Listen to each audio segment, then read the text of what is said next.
Do deputado estadual Roberto Henriques. Ele foi o deputado estadual mais votado de uma das mais importantes cidades do Brasil, o município de Campos de Goytacazes. O deputado é um homem experiente, já foi secretário em seu município, já foi vice-prefeito e assumiu também a prefeitura de Campos. Desenvolveu um grande trabalho, um trabalho importante. Ele hoje está deputado estadual defendendo essa região. Deputado, é um prazer muito grande falar com o senhor. Eu gostaria que o senhor fizesse uma exposição da sua história, que nós sabemos do trabalho que o senhor desenvolveu naquela região. Gostaria de saber o que o senhor vai poder fazer, o que o senhor tem feito como deputado estadual, para buscar melhorias para aquela região do Norte Fluminense. Primeiramente, é uma honra, é um prazer enorme estar com vocês. Dizer que eu venho de uma região das mais tradicionais do nosso Brasil. Campos e a região norte fluminense é uma região de ricas tradições históricas, que sempre é chamada ao palco da história brasileira para dar a sua contribuição, a sua participação. Vejam bem, se a gente começa, vou te dar apenas 3 exemplos. Se a gente vai ao município de Conceição de Macabu, foi o primeiro município, um município da região norte fluminense, foi o primeiro município a ser emancipado a partir de um plebiscito na história do Brasil. Se você vai a Macaé, Macaé é um povo tinhoso, um povo que tem orgulho da sua terra, do seu torrão natal. Lá nasceu o Washington Luiz, presidente do Brasil. O Washington Luiz virou as costas para Macaé e se apaulistou, virou mais paulista do que macaense. Tinha lá uma praça com o nome de Washington Luiz. O povo, na marra, tirou o nome dele e colocou Praça Luiz Reide. Aí a gente chega lá no Noroeste, em Bom Jesus Tabapuana, em Itapiruna. Ali foi instalada a primeira Câmara Republicana do país, foi em Itapiruna.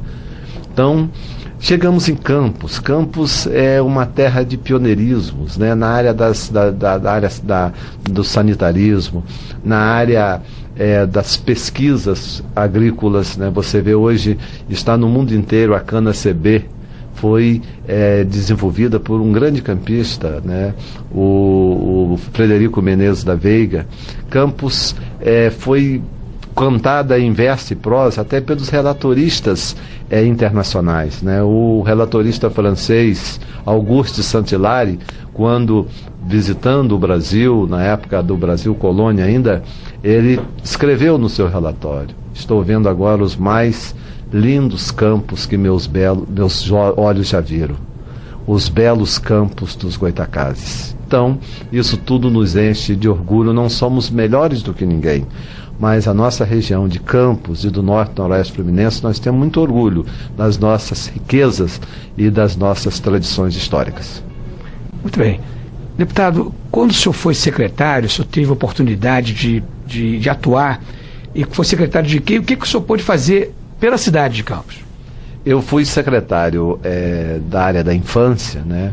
Onde participei daquele movimento que eclodiu no final da década de 80 com a instalação do Estatuto da Criança e do Adolescente no Brasil, uma lei que foi aprovada por unanimidade no Congresso Nacional, a Lei 8069, que previa a instalação dos conselhos nos municípios e nos estados, bem como o Conselho Nacional para definir políticas básicas para a infância e a juventude. E eu tive a oportunidade de participar desse momento histórico, de instalar os primeiros conselhos no Brasil. Campos foi dos primeiros conselhos, o Conselho de Direito, bem como a segunda eleição de conselhos tutelares na história do Brasil foi em Campos dos Goytacazes, uma experiência muito positiva, bem como alguns programas que hoje estão famosos no mundo inteiro, esses programas compensatórios, né? Eu nunca me coloquei assim para a grande imprensa como pai de nada, até porque eu não fiz nada sozinho, foi um trabalho de equipe, mas os programas compensatórios, adotando a Bolsa como medida compensatória, nasceram lá em Campos. Ou numa primeira versão, o programa Bolsa Aprendizagem, onde a criança era estimulada junto com a família a ir ao banco escolar, depois ter na outra parte, na integralidade do dia na escola, uma preparação para a vida, uma preparação também para a iniciação ao trabalho e, junto com a família, tentar resgatar a dignidade daquela família que estava ofendida pela ausência dos seus direitos fundamentais. Então, essa bolsa, ela ganhou espaço, né, em Campos dos Goytacazes, depois serviu de modelo para, numa parceria com a Organização Internacional do Trabalho, também pioneiramente instalamos o primeiro programa de erradicação do trabalho infantil, o que hoje é o chamado PET, que está no Brasil inteiro. Então, essas duas versões da adoção da Bolsa, ela iniciaram em Campos dos Goytacazes, na secretaria que eu era secretário titular, com a minha equipe de trabalho, e ganhou fama, virou mundo afora. Certa época, a grande imprensa, naquela ampla discussão, porque tudo quando ganha fama aparece os pais, né? Então estava uma discussão do PT que dizia, não, a Bolsa foi criada pelo Cristóvão Buarque. Aí o Fernando Henrique dizia, não foi pelo prefeito de Campinas, José Roberto Magalhães Teixeira. E alguns que conhecia a minha humilde história lá em Campos dos Goytacazes, não, foi a equipe do Roberto Henrique lá em Campos. Aí eu respondi para a grande imprensa, na época foi até o Jornal do Brasil, disse que mais importante do que descobrir o DNA da Bolsa é a criança brasileira ser atendida e a família não ser vista como parte do problema, mas sim como parte da solução. Não é isso? Então tem que aplicar a Bolsa, eu sou favorável à aplicabilidade da Bolsa, mas paralelamente à aplicabilidade da Bolsa tem que ter o resgate da família, a promoção da família, para que a família seja promovida e que continuamente não precise de Bolsa. Então, nós só podemos enxergar o nosso semelhante como ser humano, como ser em desenvolvimento, né? Como a imagem e semelhança de Deus. Então, tivemos essa experiência, uma experiência enquanto secretário.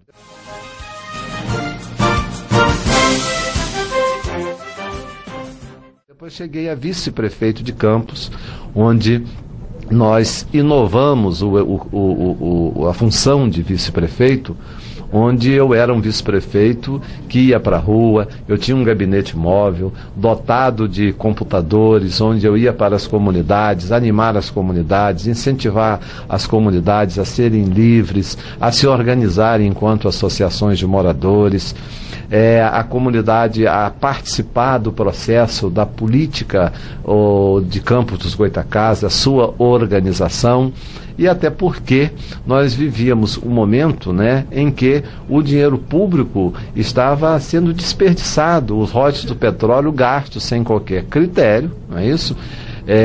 Onde faltava à cidade o respeito ao dinheiro público, e eu, como vice-prefeito, não porque eu seja bonzinho, mas eu, por força de juramentos, né, porque todos nós, quando tomamos posse, fazemos juramentos à Constituição, fazemos juramento às leis municipais, né, quando é do Estado, fazer as leis estaduais, e ao povo. Então eu, por força de juramento, me posicionei contra aquilo e saí peregrinando pelas cidades, pelos bairros, animando a população a toda uma transformação numa visão em que o dinheiro público tem que ser gasto na promoção da pessoa humana.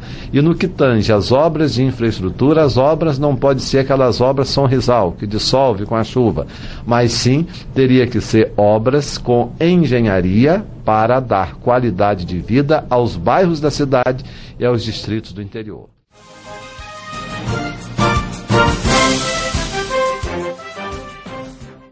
Depois assumi a prefeitura em 3 oportunidades, na condição de vice-prefeito, e dei alguma sorte, porque consegui o apoio da população, a população via a forma como eu atuava, de forma colegiada, não querendo eu fazer, mas nós vamos fazer, e eu sempre, já com a experiência que eu tinha como secretário e como prefeito comunitário, que andava de bairro em bairro, isso me ajudou também, das vezes que eu assumi a prefeitura, a eu aglutinar pessoas, entendendo que os problemas da nossa cidade, seja qualquer que for a cidade, ela só se resolve com um prefeito animado, um prefeito disposto, um prefeito que seja um animador de consciência, uma retaguarda de assessoria que ama o povo e que tem zelo público, e com a participação da população. Quando a população vê a boa intenção e o prefeito como líder da cidade, ele seja alguém que respeita as organizações da sociedade civil, a população vem junto e ajuda. Eu tive várias experiências, existem vários fatos históricos dos períodos em que eu assumi a prefeitura, em que eu sozinho não resolveria. Resolvi porque foi junto com a população. Trabalho de equipe, né, deputado?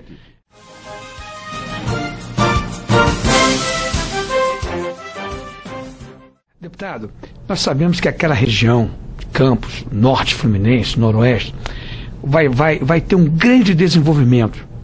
Agora, a questão do pré-sal, a questão dos royalties para o nosso Rio de Janeiro. E eu sei que o senhor, que é um homem preocupado com essas questões, e comprometido com a história, com a vida e com o ser humano, como a gente está percebendo aqui na sua entrevista, eu gostaria que o senhor saber do senhor o seguinte: devido a esse grande desenvolvimento que nós vamos ter, o que o senhor tem feito para poder preparar a cidade para esse grande crescimento, né?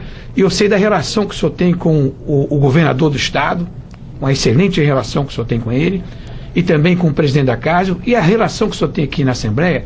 O senhor tem influência de poder aprovar coisas importantes para aquela região. Inclusive tem uma proposta do senhor, se não me engano, para criar uma secretaria para aquela região. Veja bem, a nossa região tem uma tradição muito grande na área da pecuária, na área da agricultura, na área do comércio, é um centro comercial muito grande. Você vê que há uma vocação daquela região para o comércio, até porque essa vocação ela começa lá atrás, quando ainda não existia a rodovia, quando ainda não existia a ferrovia, onde no delta do Paraíba, na comunidade de Gargaú, né, foi uma das primeiras feiras do Brasil, pouca gente sabe disso, em que tudo aquilo que se produzia ao sul do Espírito Santo, né, se acumulava, e ao norte do que é o município de Campos hoje, na região dos tabuleiros, se concentrava em Gargaú. E ali, como não existia calado para navios entrar em São João da Barra para aportarem, né, até existiu um grande desastre com um navio holandês que tentou entrar, né, Paraíba dentro e foi encalhado, né, ali as riquezas que eram produzidas no sul do Espírito Santo e no norte do município de Campos, elas subiam rio acima através das grandes pranchas para chegar ao porto de Campos, que era no chamado Cais da Lapa, em Campos dos Goitacazes, para sair os vapores através de uma obra de engenharia das maiores da época da história do Brasil, que foi o canal Campos-Macaé. Um canal de 100 quilômetros de extensão, um canal que passavam ali duas embarcações, uma pela outra, transportando as riquezas daquela região e do sul do Espírito Santo para o além-mar, através do porto de Macaé, que tinha, né, espaço para a saída para o mar. Não é isso? Então esse canal ligava o Rio Paraíba em Campos dos Goitacazes ao Oceano Atlântico em Macaé. Então, olha só que obra de engenharia importante. Então, por aí eu vou lá atrás, né, porque um povo, ele vem com a sua história que vem na frente. É igual a pessoa humana. O nosso passado vem na nossa frente, nos apresentando quem somos nós. Assim é um povo. A história de um povo vem na frente, apresentando, tipo assim, um abre-alas, dizendo que povo que nós somos. Então, ali, aquela região tem um conjunto de riquezas tradicionais, na área da pecuária, na área de produção de grãos, na área de produção da cana. Nós vamos ter aí uma demanda muito grande, não só para o Brasil, mas para os países do mundo inteiro, né, do etanol. E a cana é um das matérias-primas, né, para a indústria de transformação, para a produção do etanol, para a geração de energia até mais limpa do que o petróleo. E nós agora temos, a partir da década de 70, quando surgiu a exploração do petróleo na plataforma continental de Campos dos Goytacazes, que foi depois ampliando para a plataforma de Macaé, Rio das Ostras, etc., e que foi também se dirigindo para a região do Espírito Santo, que lá também já, em algumas regiões, já se estuda a prospecção do petróleo, né, em alto mar, em lâminas profundas de água.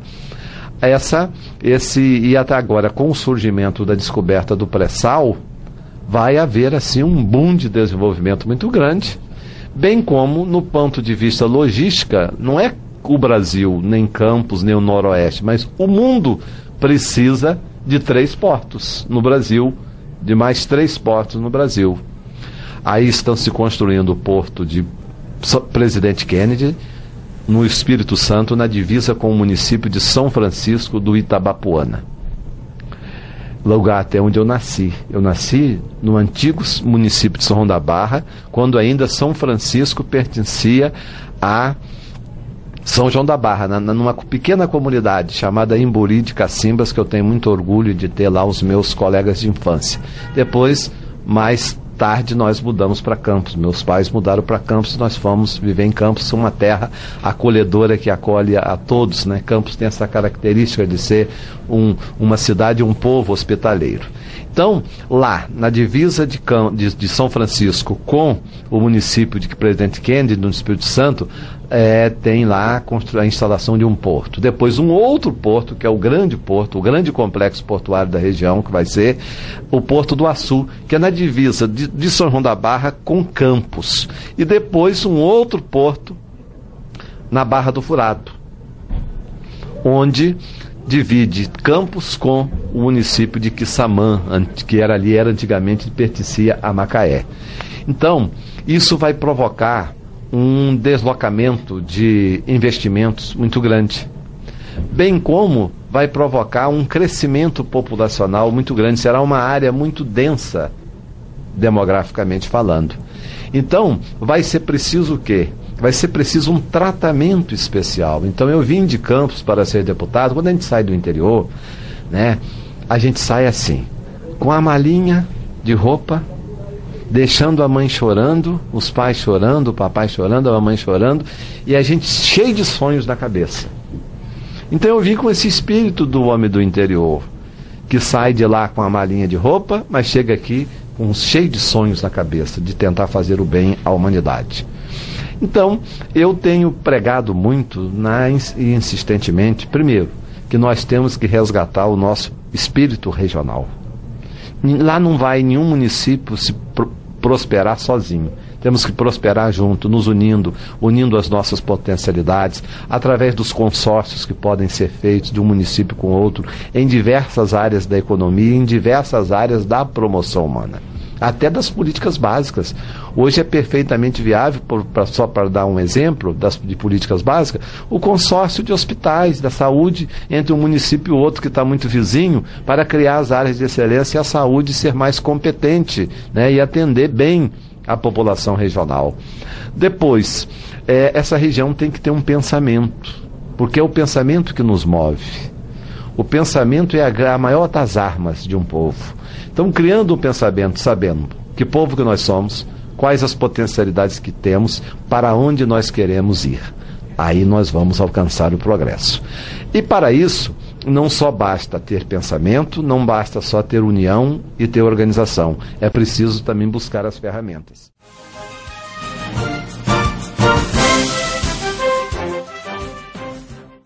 E eu tenho uma ferramenta que eu estou trabalhando muito aqui, que é, e já foi até aprovado na casa e foi para o gabinete do governador, que é a criação de uma secretaria do Norte e Noroeste Fluminense, para justamente fazer as ações colegiadas do Estado e para estreitar a distância.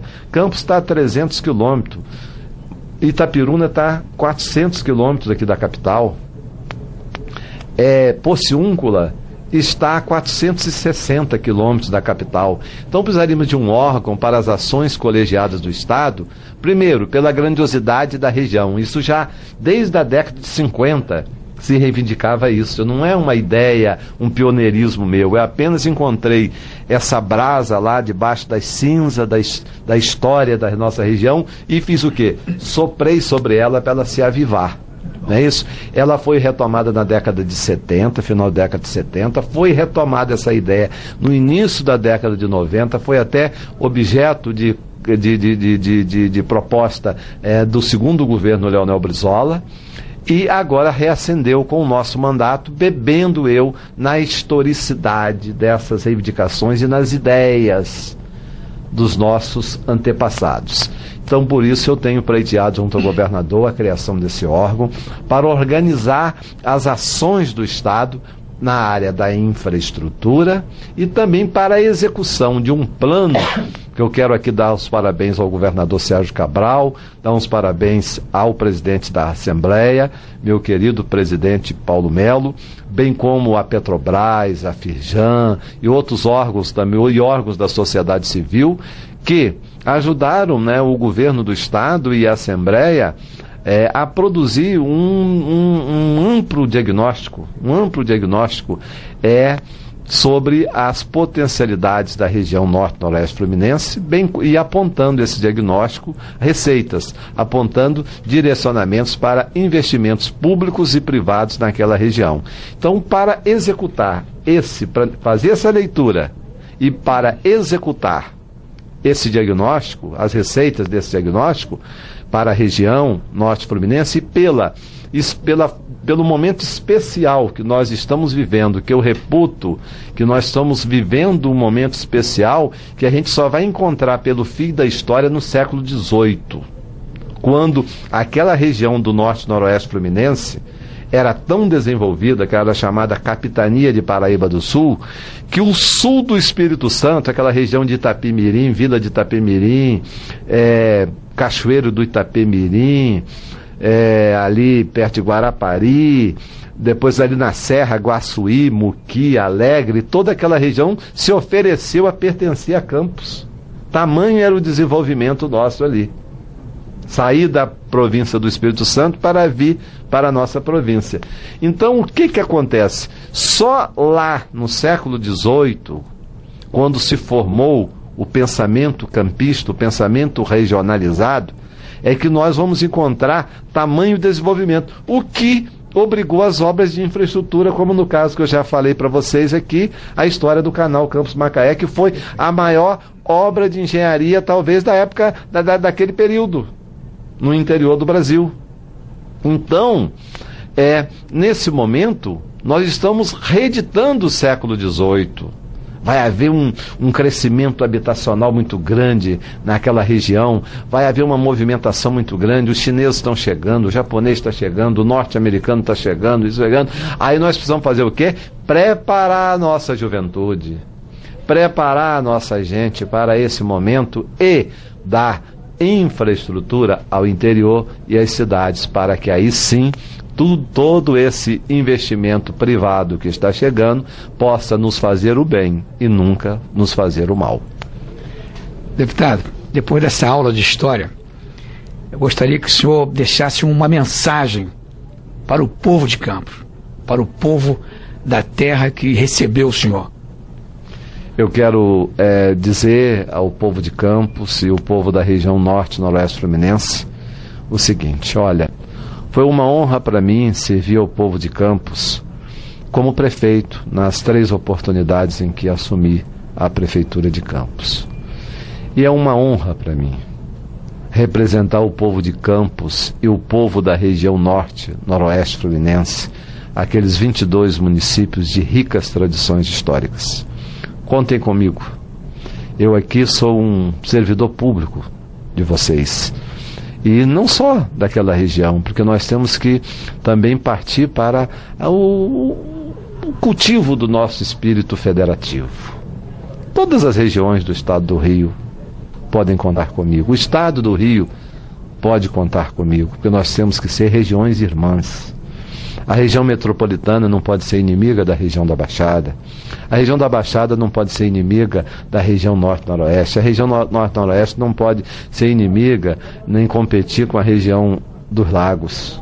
A região sul não pode competir com a região serrana. Enfim, nós somos todos irmãos, como também temos que cultivar, a partir daqui, pelas tradições que tem o Rio de Janeiro, um estado de vanguarda na história brasileira, que nós nos orgulhamos, o povo fluminense se orgulha muito da nossa história e dos nossos pioneirismos. Nós também pregamos, como povo acolhedor que somos, o povo do estado do Rio de Janeiro, o espírito federativo para esse país. Esse país não pode ter esse modelo altamente concentrador, em que lá no Planalto Central se concentra tudo, quando na realidade a pessoa humana nasce no município e mora no município.